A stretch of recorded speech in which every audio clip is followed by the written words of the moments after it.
தமிழ்நாட்டில் நாளொரு மேனியும் பொழுதொரு வண்ணமும் இந்த கஞ்சா அப்படின்னு போதை டாஸ்மாக் குடியால இந்த சமூகம் மிகச் சீரழிவை நோக்கி சென்று கொண்டிருக்கிறது.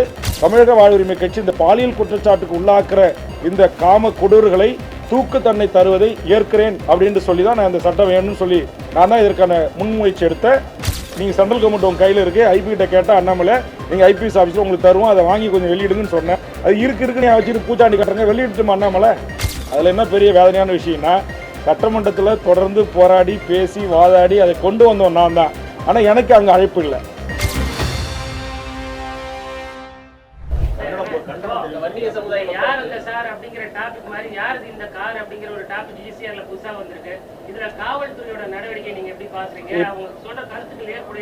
இல்ல அதுல அந்த 2 கார்கள் தற்போது காவல்துறையால் சென்னை மாநகர காவல்துறை சீஸ் செய்யப்பட்டிருக்கு, பறிமுதல் செய்யப்பட்டிருக்கு.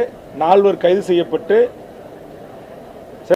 நிறுத்தி வழிமறித்து மிரட்டியதாக இருந்தாலும், 4 கிலோமீட்டர் மேலே துரைத்து வந்ததாக இருந்தாலும், அவர் காரில் இருந்து கொண்டு தங்கள் உயிரச்சத்தின் ஊடாக அவர்கள் கூக்குரலிட்டு அந்த ஓலமிட்ட காட்சி கண்டிப்பாக ஒவ்வொரு பெண் பிள்ளைகளை பெற்ற தாய் தந்தையருக்கான ஒரு மிகப்பெரிய வலியை தந்திருக்கும். அதனால் இனி இது போன்ற மிக மோசமான தரங்கட்ட கீழ்த்தரமான செயல்களில் யாரும் செய்ய மாட்டார்கள், செய்யக்கூடாது என்கிற அளவில் தமிழக முதலமைச்சருடைய மிக கடுமையான நடவடிக்கை இந்த காரில் பயணித்தவர்கள் மீது அதுக்குரிய சட்டப்பிரிவுகள் பாய வேண்டும் என்பது என்னுடைய விருப்பம். காரணம், இது போன்ற சமூகங்களை முடிவு கட்டுவதற்காகத்தான் இந்த பெண்களை, குழந்தைகளை, முதியோர்களை பாலியல் வல்லுறவுக்கு உள்ளாக்கப்படுகின்ற இந்த மனித மிருகங்களை சட்டத்தின் முன் உச்சபட்ச தண்டனை தர வேண்டும் என்ற சட்ட திருத்தத்தை தந்தவன் நான் தான். டிஜிபி, ஹோம் செக்ரட்டரி, லா செக்ரட்டரி சந்தித்து இந்த கூட்டத்தொடரில் இதற்கான சட்டத்தை ஏற்ற வேண்டும் என்று சட்டமன்றத்தில் வலியுறுத்தியவன் நான் தான். அந்த அடிப்படையில் தான் ஒரு முறைக்கு 2 முறை பாலியல் குற்றச்சாட்டுக்கு உள்ளானவர்களுக்கு ஆயுள் முழுவதும் சிறையில் வைத்து அவர்கள் சாகின்ற வரையில் சிறையில் வைக்க வேண்டிய சட்டமும், ஒரே பெண்ணை அல்லது ஒரே நபர் பல பெண்களை பாலியல் ரீதியாக அடிக்கடி தொந்தரவு செய்து இந்த வழக்குகளில் ஈடுபட்டால் அவர்கள் சாகின்ற வரை தூக்கிலிடுகின்ற மரண தண்டனை என்கிற சட்டம் தமிழ்நாடு சட்டமன்றத்தில் நிறைவேற்றப்பட்டிருக்கிறது. ஆக இந்த சட்டத்தினுடைய வீரியம் நாடு முழுவதும் பத்திரிகை ஊடக நண்பர்களால் கொண்டு செல்லப்பட்டால் இது போன்ற அந்த யூடியூப் ஹீரோயிசத்துக்கு, லைவ் ஃபேஸ்புக், முகநூல், ட்விட்டர், இன்ஸ்டாகிராம் லைவுக்கு செய்கிற இந்த வீர சாகசங்கள் எல்லாம் குறையும்.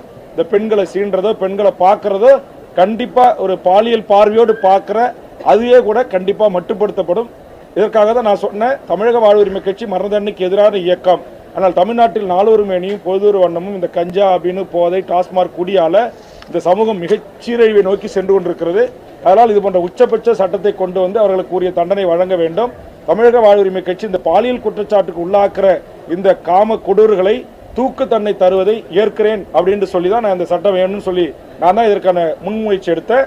ஏற்கனவே இப்படி பல சட்டங்கள் நான் முன்முயற்சி எடுத்து தமிழ்நாடு சட்டப்பேரவையில் கொண்டு வரப்பட்டிருக்கிறது. சேலத்தில் இருக்கிற மூத்த சீனியர் பத்திரிகை நண்பர்களுக்கு அதெல்லாம் தெரியும். மணல் குவாரிகளை அரசுரிமையாக்கியது, லாட்டரி ஒழிப்பு சட்டம், மாவட்டத்துக்கு ஒரு மருத்துவக் கல்லூரி, மாவட்டத்துக்கு ஒரு பொறியியல் கல்லூரி, மழைநீர் சேகரிப்பு திட்டம் உட்பட எல்லாமே நான் கொடுத்த சட்ட திருத்தங்கள் மசோதாக்கள் மூலமாக கொண்டு வரப்பட்டது. அப்படிதான் இன்றைக்கு இந்த அண்ணா பல்கலைக்கழகத்தில் நடந்தேறிய சம்பவத்தில் உங்களுக்கே தெரியும், டிஜிபி போய் சந்திச்சு இதை குறித்து பேசிட்டு வெளியே பிரஸ் மீட்ல சொன்ன எல்லாமே ஆவணமாக இருக்குது. எல்லா தொலைக்காட்சியும் நேரடியாக ஒளிபரப்பு பண்ணாங்க. தூக்கு தண்டனை கொடுக்கணும், அதுக்கு சட்டம் வேணும்னா அதுதான் கொண்டு வந்திருக்காங்க.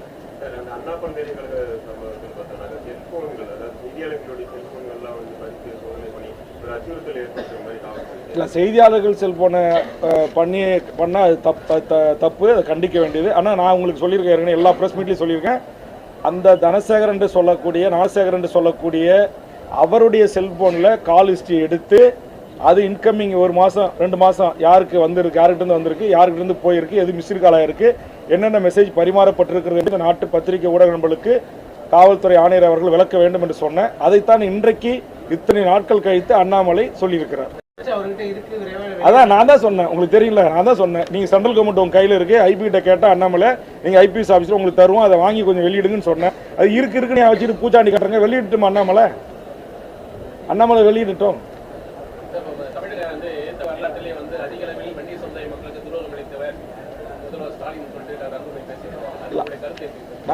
இல்லை, அது அப்படியே முழுசாக அப்படி சொல்லிட முடியாது. ஏன்னா இதே மருத்துவர் ராமதாஸ் ஐயா தான் விழுப்புரத்தில் ஒரு மாநாடு நடத்தி வன்னியர்களை வாழ வைத்தவர். வன்னியர் உள்ளிட்ட 108 சாதிகளுக்கு 20% இடஒதுக்கீட்டை தந்தவர் தலைவர் கலைஞர் என்று மஞ்ச சால்வையை போத்தி கலைஞர் சாகின்ற வரையில் மஞ்சள் சால்வையோடு சாவதற்கு போட்ட சால்வை மருத்துவர் ராமதாஸ் ஐயா போட்டது தான். அதனால் வன்னியர்களுக்கு வன்னியர்கள் உள்ளிட்ட தமிழ் சாதிகளான 108 சாதிகளுக்கு இடஒதுக்கீடு கொடுத்தது திமுக கலைஞர். அதேமாதிரி என்னுடைய சட்டமன்ற கோரிக்கை முன்வைத்து இடஒதுக்கீட்டு போராளிகளுக்கு மணிமண்டபம் கட்டித்தரணும்னு சொன்னேன், கட்டி கொடுத்துருக்காங்க. அதேமாதிரி திமுக என்கிற அந்த அரசியல் கட்சிக்கு 1957 தேர்தலில் அந்த உதயசூரி என்ற சின்னத்தை தந்த கோவிந்தசாமி படையாட்சி அவருக்கு நீங்கள் மணிமண்டபம் அமைக்கணும்னு சொன்னால் அதை அமைச்சிருக்காங்க. அதில் என்ன பெரிய வேதனையான விஷயம்னா, சட்டமன்றத்தில் தொடர்ந்து போராடி பேசி வாதாடி அதை கொண்டு வந்தோம் நான் தான். ஆனால் எனக்கு அங்கே அழைப்பு இல்லை. ஏன்னா இதான் அரசியல். இப்படிப்பட்ட ஒரு மலிவான இந்த அரசியல் வேண்டாம் அப்படின்றது தான் என்னுடைய பார்வை. திமுக முற்றுமுதலுமாக வன்னியர்களுக்கோ இல்லை பிரசாதி தமிழ்ச்சாதிகளுக்கோ சமூக நீதி வழங்கவில்லை என்று சொல்வது ஏற்புடையதல்ல. ஆனால் அது ஒரு 108 சாதிக்கு கிடைச்சிருக்கு. கிறிஸ்தவர்களுக்கு கொடுத்தாங்க, அவங்க வானான்ட்டாங்க. இன்னைக்கு அருந்தையருக்கு திமுக கொடுத்து உச்சநீதிமன்றம் அனுமதிச்சிருக்கு. இஸ்லாமியர்களுக்கு 3% கொடுத்து அது இன்னைக்கு நடைமுறையில் இருக்கு. ஏனைய ஜாதிகள் இன்னைக்கு நான் ஒரு மாநாட்டுக்கு போனேன். போயர் சமூகம், வண்ணார் சமூகம், முடித்திருத்துவ மருத்துவர் சமூகம், இந்த குயவர் சமூகம், இதுமாரி பல தமிழ் சமூகம் தமிழ்நாட்டில் ஆண்டாண்டு காலமாக இந்த மண்ணில் 2 கலந்து நம்மோடு வாழ்கிற இந்த மைனாரிட்டி சமூகம் என்று சொல்லக்கூடிய இந்த சமூகங்களுக்கான கல்வி வேலைவாய்ப்பு உரிமை இல்லை. இன்னைக்கு நான் சொல்ற இந்த சமூகத்துக்குலாம் ஒரு எம்எல்ஏ இல்லை, ஒரு எம்பி இல்லை, ஒரு ஐஏஎஸ் இல்லை, ஒரு ஐபிஎஸ் இல்லை, ஒரு நீதிபதிகள் இல்லை. ஆக இது எல்லாம் எல்லாருக்கும் கிடைக்கணும்னா சாதிவாரி கணக்கெடுப்பை நடத்தி அந்த சமூக நீதியை திமுக அரசு வழங்கணும். அப்படி வழங்கினாதான் யாராலும் குறை சொல்ல முடியாத அரசு திமுக அரசு சமூக நீதியை வழங்கியிருக்கிறது என்று ஒரு வரலாற்று பக்கங்களில் தனது பெயரை முதலமைச்சர் அவர்கள் பொறித்துக் கொள்வதற்கான ஒரு வாய்ப்பாக அமையும். இதைத்தான் செய்யுங்கள் என்று நான் தொடர்ந்து வலியுறுத்தி வருகிறேன்.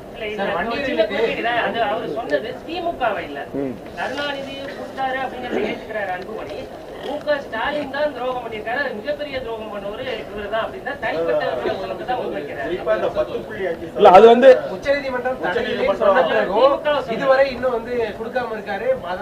மணிமண்டபத்தை விட ஒரு உள்ளொதுக்கீடு முக்கியம், மணிமண்டபம் கட்டுங்க, நான் உள்ளொதுக்கீடு கொடுக்கலாமே ஒரே கையெழுத்தால நிறைவேற்ற முடியும் இருக்கும்போது ஏன் அதை பண்றாங்க? இல்ல அதாவது ஒரே கையெழுத்தால் தமிழ்நாடு அரசு சாதிவாரி கணக்கெடுப்பை நடத்தி வன்னியர்கள் 10% இருந்தாலோ அல்லது 15% இருந்தாலோ 12% இருந்தாலோ அது மாதிரி பிற சமூக தமிழ் சமூகங்களும் எவ்வளவு எண்ணிக்கையில் இருக்காங்களோ அவர்களுக்கு உரிய அந்த உரிமை கிடைக்கும். அதை ஒரு கையெழுத்திட்டு மாண்புமிகு தமிழக முதலமைச்சர் ஏற்கனவே தொடங்கி வைத்தார். உங்களுக்கு தெரியும், நீதியரசரை நியமிச்சாங்க. 10% வழங்கணும் எடப்பாடி கொண்டு வந்து கொடுத்ததை நடைமுறைப்படுத்த அரசு ஆணை வெளியிடப்பட்டு 2 தேர்வுகளில் வழங்கவும் பட்டது. ஆனால் உயர்நீதிமன்ற தீர்ப்புகளின் பிறகு அது இப்படி நிறுத்தி வைக்கப்பட்டிருக்கு. ஆக அதை களையணும் அப்படின்னா நீங்கள் சாதிவாரி கணக்கெடுப்பு நடத்தி எல்லா சமூகங்களுக்குரிய எண்ணிக்கையை ஏற்றவாறு வழங்கினா பிரச்சனை இல்லை. அதை செய்ய மறுக்கிறாங்க. அதனால தான் நான் சொன்னேன், நீங்கள் கலைஞருக்கு சொன்ன பொருள் இவருக்கும் பொருந்தும். இவரும் இதே அன்புமணி ராமதாஸ் ஐயா போய் பார்த்து மருத்துவர் ராமதாஸ் ஐயா கேட்டு வேல்முருகன் சட்டமன்றத்தில் பேசி அவர் அதை ஏற்றுக்கொண்டு அரசாணை வெளியிட்டது உண்மை. வன்னியர்களுக்கு ஒரு ஆண்டு அதற்கான பதவிகள் வழங்கியது, பதவி உயர்வுகளிலிருந்து எல்லாம் வழங்கியது உண்மை. ஆனால் உயர்நீதிமன்றம் உச்சநீதிமன்றத்தில் வழக்கு தடைக்கு வந்த பிறகு மாண்புமிகு தமிழ்நாடு முதலமைச்சர் இதை அப்படியே பெண்டிங்கில் வச்சுட்டார். அப்ப பாரதிதாசன் தலைமையில் இதுக்காக அமைக்கப்பட்ட குழு அப்படியே இருக்கு. 1.5 வருஷமா அவங்களுக்கு சம்பளம் கொடுத்துட்டு இருக்கு. அதனால அதை நீட்டிச்சுக்கிட்டே இருக்காங்க. அவர் சும்மா உட்காந்துட்டே இருக்கிறாரு. அதனாலதான் நாங்க சொல்றோம், நீங்க சரி வன்னியர்களுக்கு மட்டும் கொடுத்தா பிரசாதி தேர்தல் வரப்போது எனக்கு ஓட்டு போட மாட்டாங்க, பிரசாதி எதிர்ப்பாங்க அப்படின்னு முதலமைச்சர் கருதினால் அதுக்காக நாங்கள் ஆலோசனை சொல்றோம். பாட்டாளி மக்கள் கட்சி 1989 தொடங்கப்பட்ட போது வச்ச முதல் கோரிக்கை, 1980 வன்னியர் சங்கம் தொடங்கப்பட்ட போது வச்ச கோரிக்கை சாதிவாரி கணக்கெடுப்பு நடத்தி அனைத்து சாதி மக்களுக்கும் இடஒதுக்கீடு வழங்கும் என்பதுதான். இப்போ மருத்துவர் ஐயாவும் அன்புமணி அதான் சொல்றாங்க, ஒன்று 10.5% கொடுங்க, இல்லைன்னா சாதிவாரி கணக்கெடுப்பு நடத்தி அனைத்து மக்களுக்கு கொடுங்கன்னு சொல்றாங்க. அதுதான் நானும் சொல்றேன். தமிழ்நாட்டு சட்டமன்றத்தில் இருக்கிற காங்கிரஸ் கட்சியிலிருந்து எடப்பாடியிலிருந்து ஜெகன்மூர்த்தி வரையிலும் சட்டமன்றத்தில் இருக்கிற அத்தனை கட்சி தலைவர்களும் ஒரே குரலா நிற்கிறோம். சாதிவாரி கணக்கெடுப்பு நடத்தி எல்லா மக்களுக்கும் கொடுங்க அப்படின்னு தான் நாங்கள் சொல்றோம். அதை கொடுத்ததாலே இந்த பிரச்சனைக்கு முற்றுப்புள்ளி வைக்கிறோம். அதை ஏன் முதலமைச்சர் அவர்கள் அப்படி ஒரு சாதிவாரி ஒரிசாவில் எடுத்திருக்காங்க. காங்கிரஸ் அரசு ராகுல் காந்தி ஆட்சிக்கு வந்தால் எடுப்போம், இந்தியா முழுக்க எடுப்போம்னு சொல்லியிருக்கிறாரு. ஆனால் தமிழ்நாட்டில் காங்கிரஸ் ஆட்சியை பின்பற்ற தலைமையில் இருக்கிற திமுக அரசு ஏன் சாதிவாரி கணக்கெடுப்பை எடுக்க மறுக்கிறது என்பதுதான் மிகப்பெரிய வினா.